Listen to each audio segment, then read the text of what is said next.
as I told you, the most important thing in my art is like this search for transformation. This I'm seeking to really heal, and as part of it, I understood that you need to go into your roots and into your story. Like there is no healing if you don't want to enter the pain. And so I've been asked several times, like when I was in during the masters, they're trying to understand your story. As I told you, like I wish the art would be enough, but people are interested in what's the story of the artist behind the art.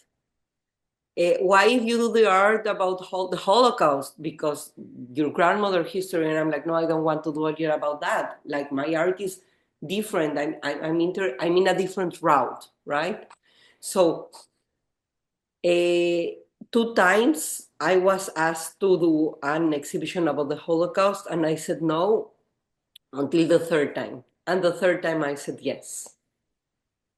And it was after October 7th that I understood that I felt the pain in my bones. Like I felt my grandma's pain was not mine until I felt it mine. And until I felt a responsibility, or more than a responsibility, of a possibility of being a voice through art when she was left voiceless. Like she was literally never being able to speak about it. Never, ever. Like she moved here, she lost her whole family.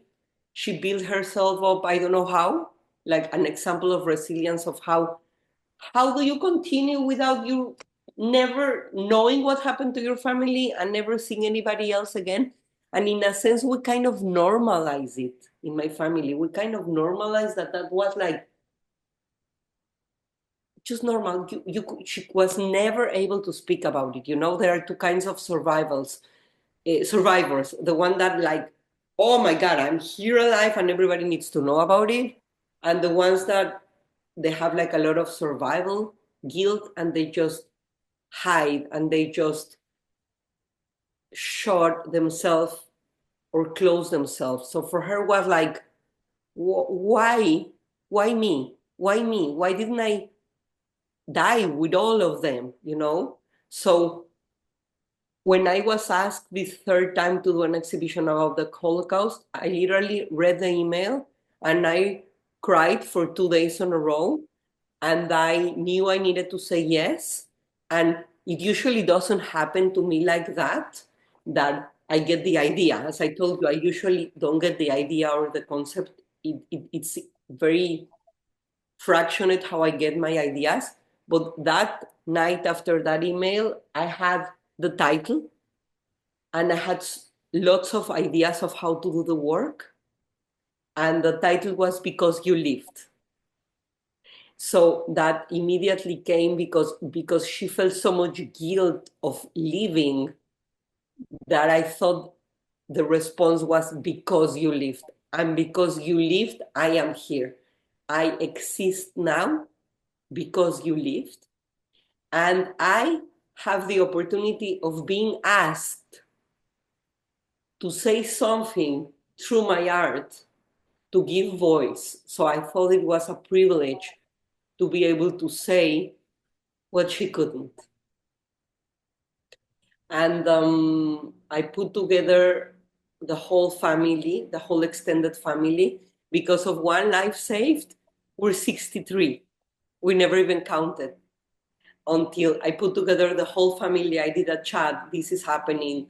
Everybody was so happy that somebody was able to hear the story. And you know what was most beautiful about the whole experience? The whole experience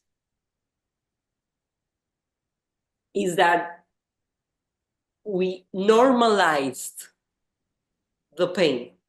We we understood, we lived with that pain But the moment you speak about it, and the moment you get compassion, I got like a lot of compassion. People were like really surprised about hearing the story.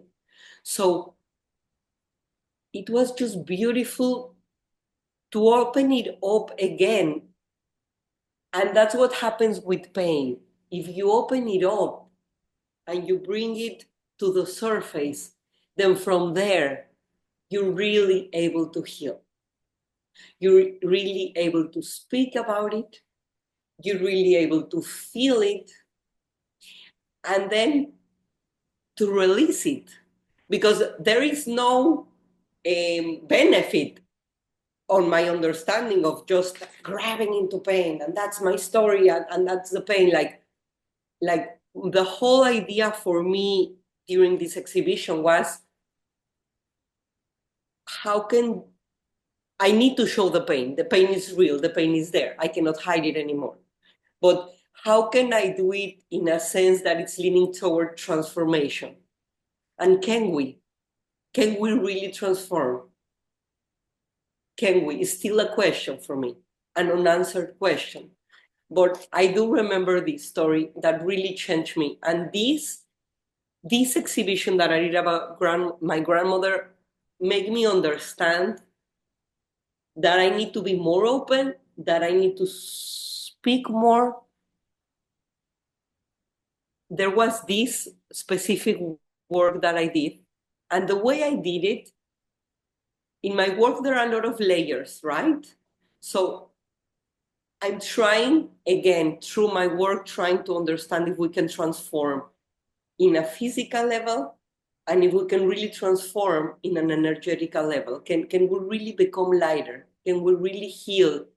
And something so painful like the Holocaust, can we really transcend that and become lighter?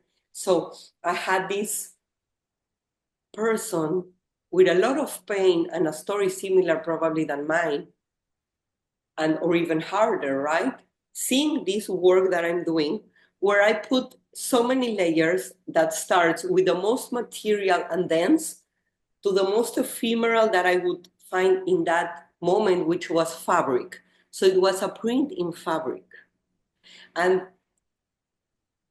I was trying to explain how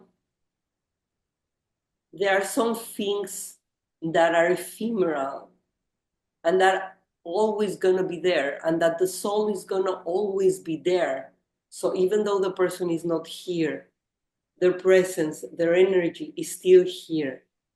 And she really, really cried. And she really said to me, so do you really feel there is something else? Like, is there really something else? You really think there is something else? And I remember, like, I grabbed her hand and I'm like, yeah, for sure there is something else. There is something else that we don't see.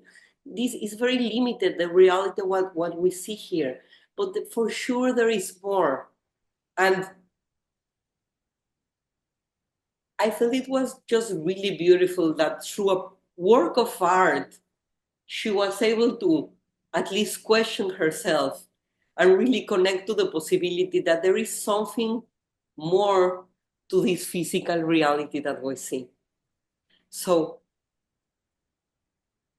I think art has that possibility to tap into that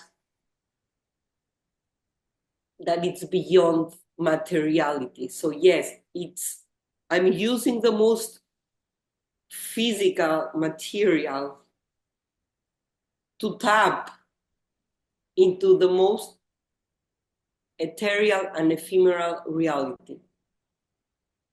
And I think through art, we all have the possibility to tap into that, right? Like music, like music comes just from a different place, right? And is that place that we speak about the beginning, that's the place of connection, that's the place of space, of non-duality, of consciousness, that we have a possibility to connect to.